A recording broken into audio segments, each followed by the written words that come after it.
Living Local Carolina with Katie Turner. Local trends, shopping, dining, and more. This is Living Local Carolina. The following portion of Living Local Carolina is sponsored by Beach Injury Lawyers. Welcome back to Living Local Carolina, everyone. I'm Katie Turner, and today I'm in the studio with my friends from Beach Injury Lawyers, Will and Greg. It's been a long time. It has. It has. Things got busy. Life got busy. Life got busy. So 2025. we've missed seeing you. I know. We need to catch up. So, what have you guys been up to? What's been new in South Carolina? I know we're talking about tort reform today. So, do you want to give me some updates? Yeah, that is the hot topic. Tort reform. Yeah, so I think for the viewers to understand what tort reform is, they first need to understand what a tort is. A tort is an injury caused by the negligence or the recklessness of another. So we're not talking about criminal situations, we're talking about a civil situation. So I don't want to give you a non-answer, but basically they want to reform the ability to bring torts to court. They want to make it more difficult to bring the actions. They want to cap the amount of money that you can receive if you go to court. They want to make it more difficult for you to get to court. That's what the purpose of tort reform is. Okay. So why is this relevant to our viewers right now? Well, it depends on which side you look at. On the opposite side of what we believe, you're going to hear things like, well, it'll bring down insurance rates, and tort reform is causing all these businesses to close and all that, which is just not true. It's a bunch of malarkey. The truth of the matter is, the law that's trying to be passed was brought by someone who represents a large insurance company, and it's nothing more than them trying to save money. Okay. So can we elaborate maybe on what are some of the goals of tort reform? One of the things that that they're discussing at the State House are liquor liability. And we've talked about that in previous shows.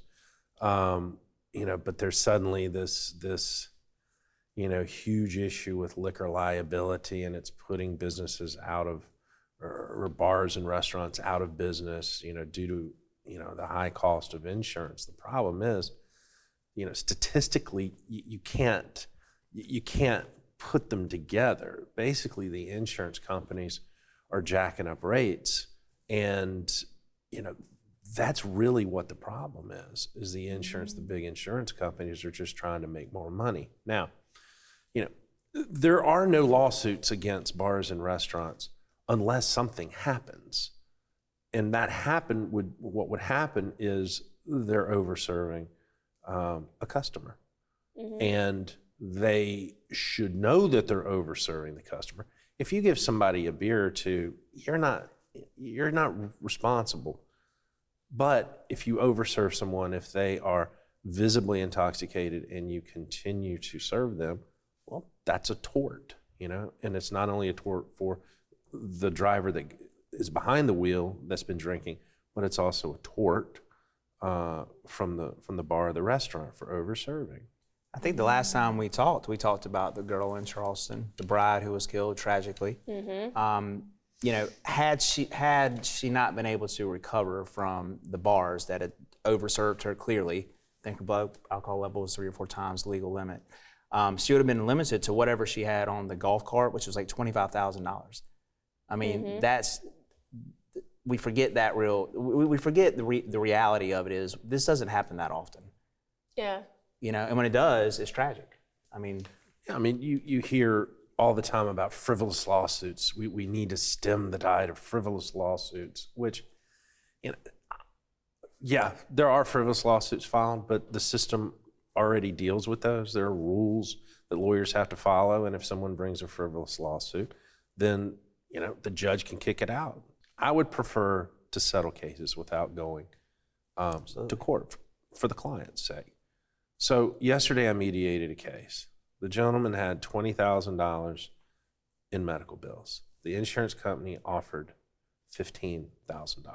Again, $5,000 less than his medical bills, the bills that he had to pay back. So, we have to file suit because, that's just a bad faith offer. And then you settle the case for $90,000. having to go through all the litigation and all the costs of the litigation when they could have taken care of it to begin with. Stick with us because after the break, we're going to be talking about filing a personal injury claim. So stick with us.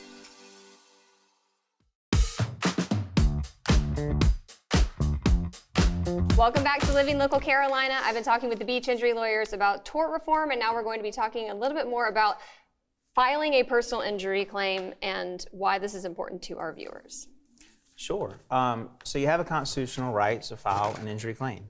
And tort reform is a very hot topic, and it sort of came out of nowhere, or at least it took us kind of by surprise and this happens periodically. After the McDonald's case many years ago, it popped up, and now it's suddenly popped up again. And what they're trying to do is limit your ability to go to court, to even bring a lawsuit. An example would be a medical malpractice claim. The doctors have done a great job of lobbying, and now if you hit me with your car, or your car hits my car, I can just sue you, go straight to court. But if a doctor makes a mistake, I can't just sue the doctor. I have to find another doctor to write an affidavit saying that doctor was negligent and breached their duty to the patient. And the thing with that is, if you can imagine, it's not easy to find a doctor in South Carolina that really wants to say that about another doctor. So typically you have to go out of state to find one, and the average cost would, the folks we work with tell us $10,000, $15,000 for an affidavit. That's just to get to court. I believe it's unconstitutional. I believe you should be able to sue anyone. I mean, the frivolous lawsuit thing, like Greg said, it does handle itself. There are rules in place. We as attorneys know what we're allowed to do and not allowed to do. We can get in trouble.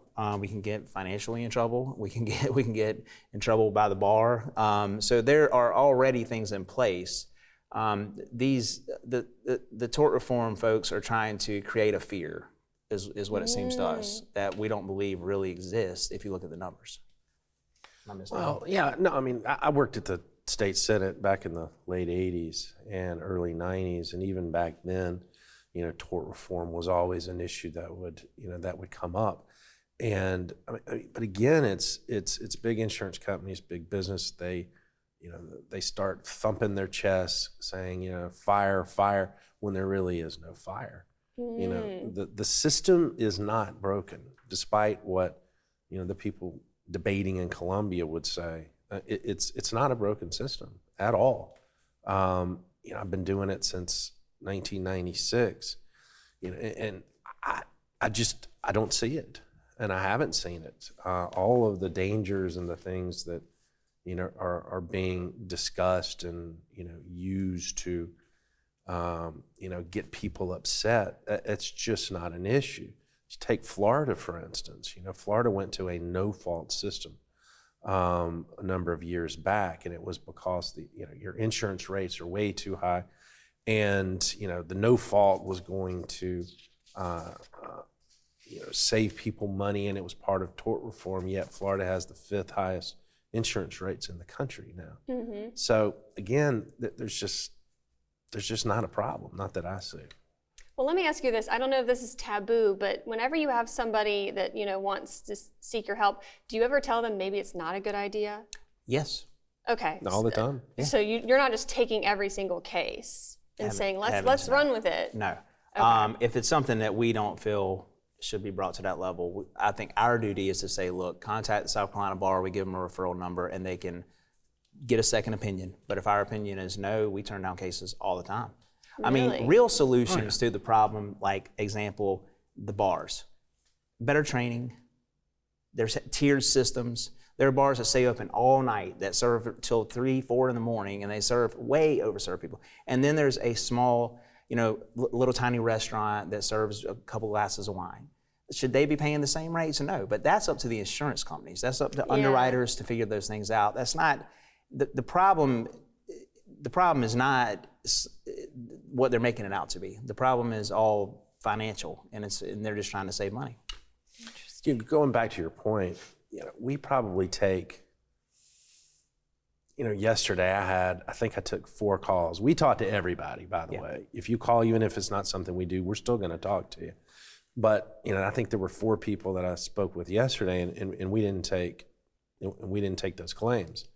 Either one, we don't do it, but two, we could tell them what they could do, or that they don't have a claim at all. So, lawyers generally, you're probably going to take maybe 10% of the folks that call you. All right, well, guys, stick with us because after the break, we're going to talk about more tort reform.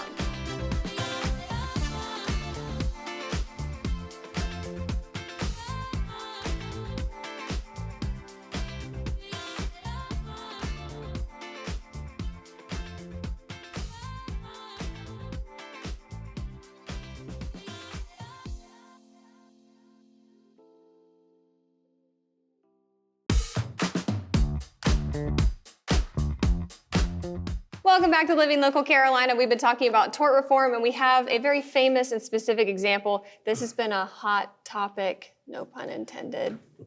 I'm sorry, I just came up with that right then. That was good. Very good. Yeah, it's been a real serious topic, and we were trying to think of something that people could relate to and understand. When I say the McDonald's case, I think most of our viewers go, "Oh yeah." Mm-hmm. But what a lot of our viewers don't probably understand is Stella Lieback was the lady. She was a 79-year-old lady. She went to McDonald's. She got coffee. Coffee was brewed at approximately 160 degrees. I mean, extremely hot. She spills the coffee in her lap. She ends up with 16% of her body was third-degree burns, included in her vaginal area. I mean, like 8 days in the hospital, skin grafts. This lady was very injured. Discovery showed that McDonald's knew this was happening, and it didn't just happen there. It happened hundreds of times across the country, each year, and they decided to just eat the cost of it because people want their coffee hot. So when those things came out, that's what led to the $2.9 million punitive award. And that's what we would see in the paper, and that's what people still talk about. But what doesn't get reprinted later is that the judge actually reduced the award to $640,000, and then both parties filed an appeal, and they settled out of court. So nobody really knows what the total amount was, but the headlines say $2.9 million, lady burns herself with coffee. Reality of it is a little different than it sounds. Well, one of the, and you would hear, the juries, American juries are out of control, and they would use that case as an example, when in fact the jury got it right, because under, it was New Mexico, right? The New Mexico statute said that if a food item, which drinks would be included, if you could not consume it at the point of sale, then something was wrong. So you had to be able to consume it at the time of purchase. Otherwise, it's dangerous. So, the jury simply followed the state law, and they got it right. So $2.9 million sounds like a lot of money, but the reality of it was it represented 2 days of profit of coffee for McDonald's. Mm-hmm. Across the country. That's what it represented. I wanted to at least explain that story because that's kind of one of the things that you're probably going to hear soon in the news is that case being brought up again. Some of the limitations they're trying to use now are, one that I read yesterday was that carriers or insurance companies could wait as long as 10 months to pay claims. I have no idea why that would be applicable other than them to invest the money for 10 more months. Mm-hmm. So there's a limitation there. Okay. Well, when you talk about, we were watching a USC business professor that was on an upstate channel talking about tort reform and how important it was. And one of the things he said is, we need to cap damages to, out-of-pocket damages, which is crazy because what happens when you get an active man or a woman who, and let's just use a car accident. They're in a terrible, terrible car accident and they lose their ability to walk. So they're going to have big economic damages, cost of care, cost of future care. But you're going to tell that person that no longer can, play basketball, can no longer have the same relationship that with their spouse, not walk out, and mow the grass, who's going to be in a wheelchair for the rest of their life. So no, you can't recover for pain and suffering. You can't recover for, loss of enjoyment of life. That to me is crazy. And what tort reform really does is it's simply taking money away from the victim. That's what it does. We represent the little guys, they represent the big guys. I would never wish this upon that USC professor, but if it wasn't a horrible car accident, I have a feeling his thoughts would change. All right, well, you guys represent the little guys. If somebody wants to get in contact with you both, what's the best way for them to do that? You can call us at 843-357-4111 Or www.beachinjurylawyers.com. or IG.